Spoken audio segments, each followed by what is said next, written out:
Assalamu alaikum warahmatullahi wabarakatuh. Ndugu yangu Muislamu na mtazamaji na mfuatiliaji wa Lecture Online TV channel yetu ya YouTube. Nipende kukaribisha kuchukua fursa hii kukaribisha katika kipindi kizuri hichi cha Qur'ani. Jina langu naitwa Mwalimu Ibrahim Aroa. Na mimi napenda sana kujiita Mwalimu Ibrahim, mwalimu. Sipendi kujiita Sheikh kwa sababu sijafikia kiwango hicho. Lakini mimi ni mwalimu tu. Na si mwalimu hivyo, lakini pia ni mwalimu mwanafunzi, bado ninajifunza. Kwa hiyo nachokufikishia ni kile ambacho ninakijua na ninazidi kujifunza. Kwa hiyo kuwa ni mwenye kujifunza kila siku. Lakini kabla siendelea katika kipindi changu cha Qur'ani, kipindi muhimu kweli kweli, hakikisha umesubscribe, bonyeza alama kengele hapo chini, like pia na comment kuonesha tuko pamoja. Kuuza familia hii na sisi tufike mbali zaidi na tupate vitu bora zaidi na tuweze kuwafikishia vitu vilivyo bora zaidi. Alhamdulillah rabbil alamin. Namshukuru Allah subhanahu wa ta'ala kutupa afya njema kuhudhuria pia katika majlisi hii nzuri. Leo nitazungumzia jambo muhimu kweli kweli kuhusu Qur'ani. Mwalimu wa Qur'ani au mzazi ambao unayefahamu Qur'ani, inapendeza zaidi ukawa unajua tajwid. Hasa kwa mwalimu wa Qur'ani kujua tajwid kwa wewe, zile ahkamu za Qur'ani kitu muhimu kweli kweli na tuseme ni cha lazima. Ukiachilia mbali na mzazi si lazima sana ajue tajwidi, lakini ni muhimu tu mzazi afahamu namna ya kusoma Qur'ani na namna gani atamsaidia mtoto wake. Kwa nini nimechagua mada hiyo? Mwalimu wa Qur'ani ni lazima ujue tajwidi, kwa sababu wewe ndio ambaye unakwenda kumfundisha kijana. Sasa unataka umfikishe kijana katika pointi iliyokuwa nzuri. Sasa ukiwa unajua tajwidi, itakuwa ni njia bora zaidi kumfikisha yule kijana sehemu nzuri. Mwalimu mwenzangu wa Qur'ani, mwanafunzi mwenzangu wa Qur'ani, elimu ya tajwidi kujifunza sio lazima, lakini kuifanyia kazi ni lazima. Ni misamiati miwili ambayo ni tofauti lakini inaendana pamoja. Wewe mwalimu wa Qur'ani, ikiwa hujajifunza tajwidi lakini kuifanyia kazi hiyo tajwidi ambayo hujajifunza ni lazima. Kivipi? Unaposoma Qur'ani lazima uitekeleze vile inavyohitajika, ahkamu za tajwidi zizingatie, ndio maana tunasema ni lazima. Huwezi ukasoma mfano inna lilmuttaqina mafaza, sawa, ukasema hivi inna lilmuttaqina mafazan hada, kuunganisha na aya ukasema inna lilmuttaqina mafazan hada kwa hukumu idhar. Hapo utakuwa umefanya makosa, kwa sababu tunasema kuifanyia kazi hukumu za tajwidi ni lazima, ila kujifunza ni sio lazima. Hivyo maana yake nini? Wewe unapojifunza Qur'ani ni lazima ujifunze katika ahkamu za tajwidi, hata kama utakuwa hujui ni hukumu gani na hukumu gani, ila ikifika hapo usome vinavyohitajika.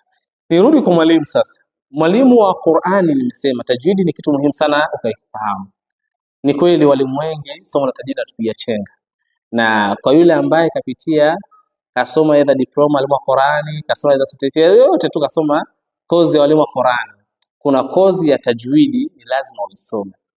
Ukisoma wale walimu wa Qur'ani ni lazima kozi ya tajwidi fanya nini? Uisome. Kwa sababu ni mwalimu ambao unaandaliwa, ukiachilia mbali kupewa turuku tadrisi zile njia za ufundishaji na zinginezo, lakini tajwidi ni kitu muhimu kweli kweli, lazima ukisome. Sasa ushauri wangu hasa kwa leo utabezi sana kwa walimu wa Qur'ani. Pia na utamgusa na yule mzazi ambaye anafundisha mtoto wake Qur'ani na mtu yoyote.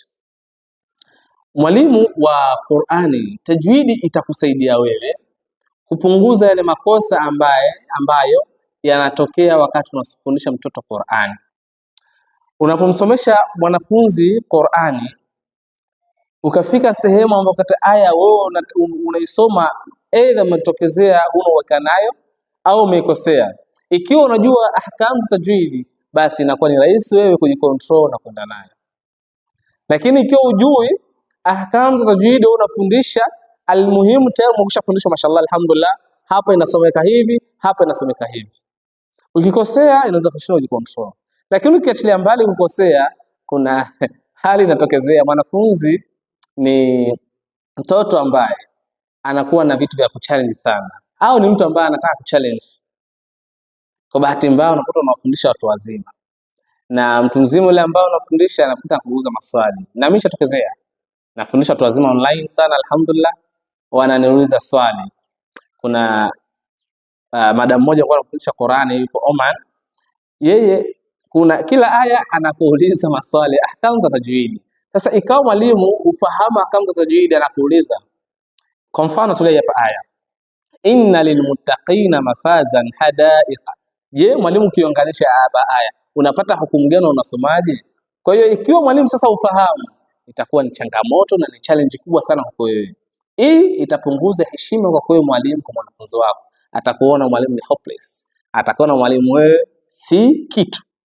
Kwa hiyo nikasema hivi, ni bora sana mwalimu ukachukua hili jukumu wewe la kuifahamu ahkamu za tajwidi. Ni very simple kwa, na ni rahisi kweli kweli kujifunza ahkamu za tajwidi. Vitabu mbalimbali, sasa kuna ile Hidayatu Mustafid, kuna vitu mbalimbali online, kwa rahisi kweli kweli. Kwa mwalimu wa Qur'ani kufahamu ahkamu za tajwidi ni kitu muhimu kweli kweli. Usichukulie simple tu kasema nafunza kiniuliza nitanyumbisha itapita. Yes, mtoto aweze kuuliza, hawa anaweza kukuuliza, kwa watu wajanja wanakuuliza, lakini kama unamfundisha mtu mzima ambaye ana utambuzi kweli kweli, atakuuliza swali hilo na itakuwa ni mtihani. Lakini raha iliyoje unapomfundisha Qur'ani mtu mzima na ukaambia hapa kuna hukumu fulani izingatie, inakuwa bora na inapendeza. Kwa hiyo ushauri wangu si mrefu wala siongei sana, lakini sema tu hivi, kufahamu ahkamu za tajwidi ni kitu muhimu kweli kweli. Tukisema katika ahkamu za tajwidi kuna vitu vingi. Kuna ahkamu nun sakin na tanwin, ile ambayo unapata hukumu ya idhar, idgham, ikhfa na iqlab. Ukafahamu hukumu za mim sakina, ukafahamu mudud zile mada, ukafahamu ahkamu ra, ukafahamu vile visimano vinginevyo, inakuwa ni bora zaidi na inakujenga mwalimu wa Qur'ani kuwa mwalimu imara. Kitu ni hichi, mwalimu wa Qur'ani na ahkamu tajwidi vinaendana sawa wala haviachani. Mwalimu wa Qur'ani ambaye umechagua kuwa mwalimu wa Qur'ani na kufahamu ahkamu za tajwidi ni vitu ambavyo vinaendana sawa. Sijakwambia ni lazima ujifunze ahkamu za tajwidi, ni ahkamu za tajwidi mwalimu wa Qur'ani halakuwa unaona kuna uzito na nini. Sijakwambia lazima, lakini nasema hivi, mwalimu wa Qur'ani na ahkamu za tajwidi kujifunza ni vitu ambavyo vinaendana, haviachani hata siku moja. Wewe unapokwenda kufundisha Qur'ani ni lazima ujue unachokwenda kufundisha ni kipi. Hapa ninasoma kuna hukumu fulani. Na alhamdulillah tajwidi ni rahisi na ni ngumu. Rahisi ikiwa utaipenda kutoka moyo wako, lakini pia ni ngumu ikiwa hautoitilia maana na utaichukia. Kwa hiyo ndugu yangu Muislamu, ndugu yangu mwanafunzi wa Qur'ani, ndugu yangu mwalimu wa Qur'ani, ndugu yangu mzazi, tujibidishe kujifunza zile ahkamu za tajwidi, ni kitu muhimu sana sana. Hata bila kujifunza zile mbali mpaka ukawa mwalimu ndakindaki, lakini hata ziza juu kujifunza. Lakini kwa mzazi sio lazima. Hata mzazi, mwanafunzi unapomsaidia mtoto wako, wewe mzazi unapomsaidia mtoto wako kujifunza Qur'ani, hakutokuwa na masuala ya kuchallenge mengi. Mama hapa kuna nini? Baba hapa kuna nini? Hapana. Cha msingi utakuwa unafundisha tu, ukishafundisha hapa ipo hivi na unapita nayo hivyo hivyo. Sio rahisi. Lakini kwa mwalimu wa Qur'ani tajwidi ni kitu muhimu kweli kweli. Qur'ani kitabu chetu tukichukue na tukizingatie. Ndio Muislamu, nimefikia mwisho, nimefika tamati ya kipindi changu. Huenda kipindi changu kilikuwa ni kidogo sana na hujakipendeza nacho, lakini chaongea ni kitu muhimu kweli kweli.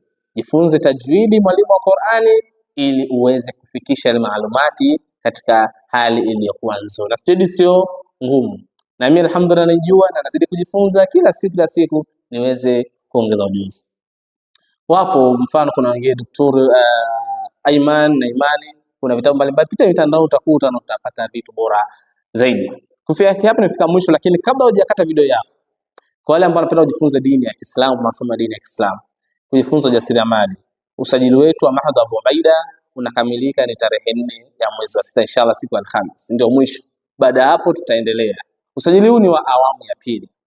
Awamu ya kwanza unaendelea kushaisha na wanafunzi wanaendelea kusoma, lakini usajili huu ni wa awamu ya pili kujiunga na ile awamu ya kwanza. Lakini baada ya hapo sasa inshallah kwetu Lecture Tuition Center tutakuandalia kozi nzuri ya Qur'an na ya lugha ya Kiarabu inshallah. Muda mrefu itatangaza. Niwaanze kuwatakia siku njema na pendeni kwa ajili ya Allah. Ma'assalam.